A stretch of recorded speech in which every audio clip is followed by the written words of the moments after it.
നല്ല ഡാൻസ് ആയിരുന്നു കേട്ടോ. നൈസ്. ഏറ്റില്ല. ഒന്ന് വേഗം തൊഴയിടോ.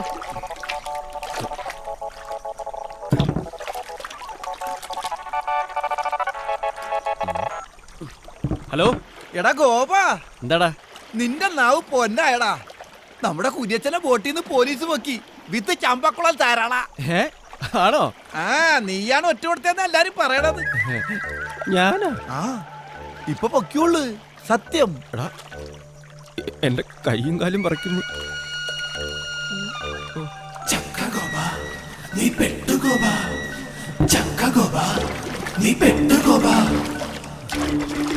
എന്താ എന്താ പറ്റിയേ?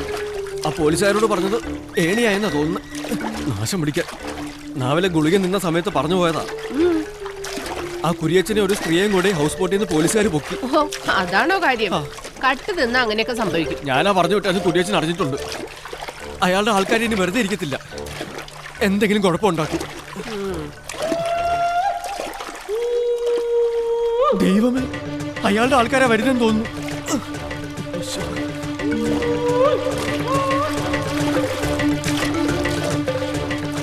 വരട്ടടാ, ഇപ്പൊ വരുന്നവന്മാരുടെ കാര്യം ഞാൻ ഏറ്റു. ഞാൻ മാത്രം മതി. Thank you. അവന്മാർക്കും എന്നെ മാത്രം മതി. വീട്ടിൽ പട്ടിയുണ്ടെങ്കിൽ നമുക്ക് ചുമ്മാ അഴിച്ചു വിട്ട് നോക്കിയാലോ? ഇവിടെ പട്ടിയൊന്നുമില്ല. ചുമ്മാ ഒരെണ്ണത്തിന് വളർത്തിക്കൂടെ? നമുക്ക് പെട്ടെന്ന് ഇറങ്ങാല്ലേ? മോളെ സൂക്ഷിച്ച്. വാ അമ്മ. അയ്യോ പോല, ഞാനുണ്ട്. വാ. നീ ഇവളുടെ കൂടെ അകത്തേക്ക് പോയിക്കോ. ഓ വാ. കമോൺ. വാതിലില്ലേ?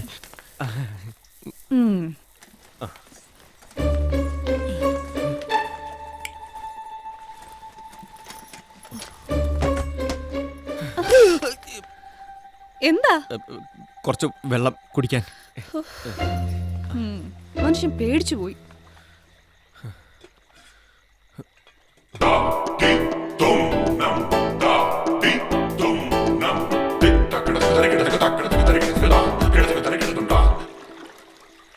രേവമോ, എന്നാടാ? ആരെ നോക്കി നിക്കുവാ? അത് നിന്റെ അപ്പനേടാ. അങ്ങേര് കിടപ്പിലാ, ഇറങ്ങട്ടോ. നിന്റെ വീട്ടിൽ ആരെങ്കിലും കേറിയിട്ടുണ്ടോ? പോയി നോക്കടാ. പോടാ.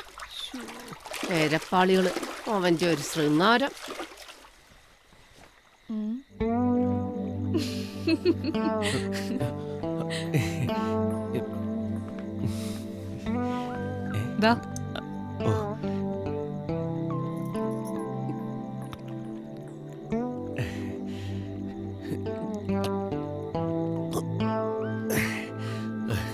താങ്ക്സ്. മെഡിക്കൽ ഷോപ്പിൽ കിട്ടുമെങ്കിൽ കുറച്ച് വാങ്ങി കഴിക്കുന്നത് നന്നായിരിക്കും. എന്ത് ധൈര്യം? ആ ചെറുക്കനോട് ഇങ്ങോട്ട് ഇറങ്ങി പോരാൻ പറ. ഞാനങ്ങോട്ട്.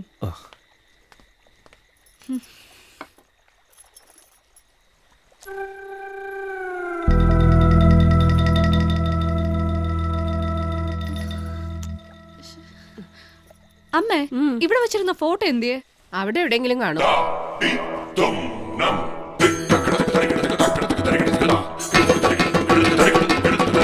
എന്റെ ജോയിച്ച, ഇവളുടെ ഡാൻസ് എന്ന് പറഞ്ഞ കേട്ടിട്ടുണ്ടോ? കലാമണ്ഡലം ജയശ്രീ. പൊളിക്കും. നിങ്ങളുടെ ഗസ്റ്റേ എഴുന്നേറ്റ് കൈയടിച്ചില്ലെങ്കിലേ എന്നതേ അങ്ങനെ വിളിച്ചോ? അങ്ങനെയൊന്നും വിളിക്കത്തില്ല ഗോപ. പിന്നെ ഞങ്ങളങ്ങ് വരും. അല്ലേ തോമ്പിച്ച? ഞാൻ ഗ്യാരണ്ടി പോരെ. യൂറോപ്പിൽ നിന്നുള്ള ബിസിനസ് ക്ലാസ് ടീമാ. അവരെ ഇംപ്രസ് ചെയ്തില്ലെങ്കിൽ ഡൽഹിയിലുള്ള ഞങ്ങളുടെ ഏജൻസി അടയും. അതാ ഞങ്ങളുടെ ടെൻഷൻ. എന്റെ തോമ്പിച്ച, ഞാൻ ഏറ്റു. ഇതെനിക്ക് പ്ലീസ് പ്ലീസ് പ്ലീസ്. ഒരു സെക്കൻഡേ. ഹലോ, നീ എവിടെ? ആലപ്പുഴയിലാ. ആ കുരിയച്ചൻ ജാമ്യത്തിൽ ഇറങ്ങിയിട്ടുണ്ട്. അവന്റെ ആൾക്കാരൊക്കെ കടവത്ത് വട്ടം ചുറ്റുന്നുണ്ട്. കുരിശാവോ? എനിക്കാണെങ്കിൽ ഇന്ന് ഗസ്റ്റ് ഉണ്ട്. വൈകിട്ടൊരു ഗ്രൂപ്പും കാണും കടവത്ത് വള്ളം എടുക്കുമ്പോ. അടുത്തല്ലേ പറ്റൂ. നീ വാ. നിന്റെ ചേട്ടന്മാരെ ഞാൻ വിളിച്ച് പറയാം ഇവിടെ ഒന്ന് നിൽക്കാൻ. അവന്മാരെ കൊണ്ട് അങ്ങനെയെങ്കിലും ഒരു ഉപകാരം ഉണ്ടാവട്ടെ. നീ എന്നാന്ന് വെച്ചാ ചെയ്യ. ശരി.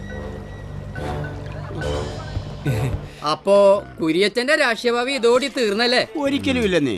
അവൻ അതും ഒരു അലങ്കാരമല്ലേ, അല്ലേ മാമച്ചോ? അലങ്കാരമാണോ ഉൽപ്രേക്ഷയാണോ എന്നൊക്കെ നമുക്ക് കണ്ടറിയാം.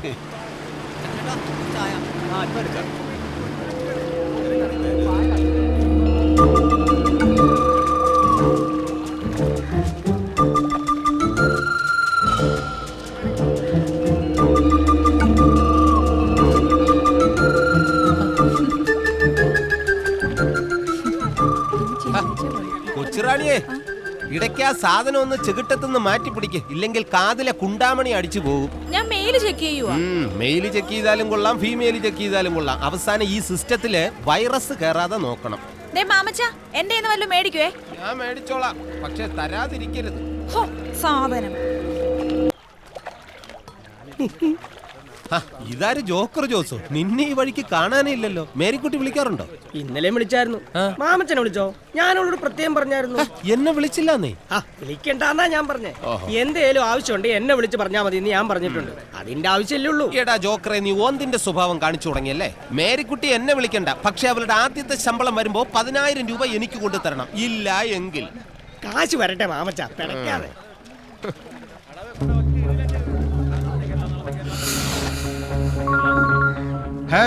ഹലോ, എവിടെയാളിയാ? ഷാപ്പിലാ? അല്ലല്ല, പഞ്ചായത്തിലാ.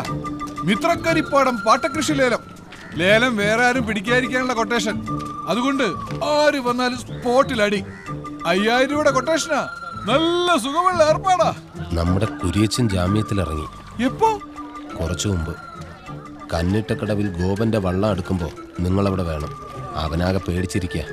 ദേ മാമച്ച, ഗോപന്റെ പേടി മാറ്റുന്ന കാര്യം ഞങ്ങൾ ഏറ്റു. പക്ഷേ രൂപ 1000 തരണം. ആദ്യം കാശ്, അത് കഴിഞ്ഞ് കാവല്. അനിയനും ചേട്ടനൊക്കെ അങ്ങ് റേഷൻ കാർഡിൽ മതി. അയ്യോ, സമയം 10 ലേലപ്പ് തുടങ്ങും. വാ, വരുന്നുണ്ട്. എങ്ങോട്ടാ കുട്ടപ്പായി? ലേലത്തിന്. ലേലൊക്കെ അങ്ങ് കഴിഞ്ഞു, ഉറപ്പിക്കുകയും ചെയ്തു. ആർക്ക്? പുളിക്കൽ തോമാച്ചന്. അങ്ങനെ പറഞ്ഞ എങ്ങനെയാ 10 മണിക്കല്ലേ ലേലം വെച്ചേക്കണത്?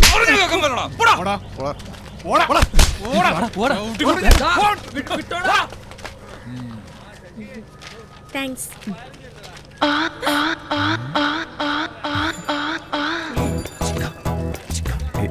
എന്താ ഇവിടെ? ഞാൻ എന്റെ ഭർത്താവിന്റെ മരണ സർട്ടിഫിക്കറ്റ് വാങ്ങിക്കാൻ വന്നതാ. എന്നാ കാര്യത്തിന്? സമാധാനായിട്ട് ഉറങ്ങാൻ. പാതിരാത്രി നന്നായിട്ടൊന്ന് ഉറങ്ങി വരുമ്പോഴാ ചീത്തവിളിയും ബഹളവും കഥകത്തട്ടലും ഒക്കെ. ഞാൻ പേടിച്ച് ചാടി എഴുന്നേക്കും. അന്നേരം തോന്നും അങ്ങേര് ചത്തിട്ടില്ലാന്ന്. ഈ സർട്ടിഫിക്കറ്റ് ഉള്ളത് നല്ലതാ. ഒന്ന് നോക്കിയാ മതി, സമാധാനം കിട്ടും. പിന്നെ സുഖായിട്ട് ഉറങ്ങാം. നോക്കട്ടെ. ഇപ്പൊ എനിക്കും സമാധാനായി. 3 മണിക്ക് കുളിക്കാൻ വരുമോ? ഞാൻ പുതിയ സോപ്പ് വാങ്ങിയിട്ടുണ്ട്. ഏതാ? Life boy. ലൈഫ് ബോയ് എവിടെയാണ്, എവിടെയാണ് ആരോഗ്യം? പാടുവോ?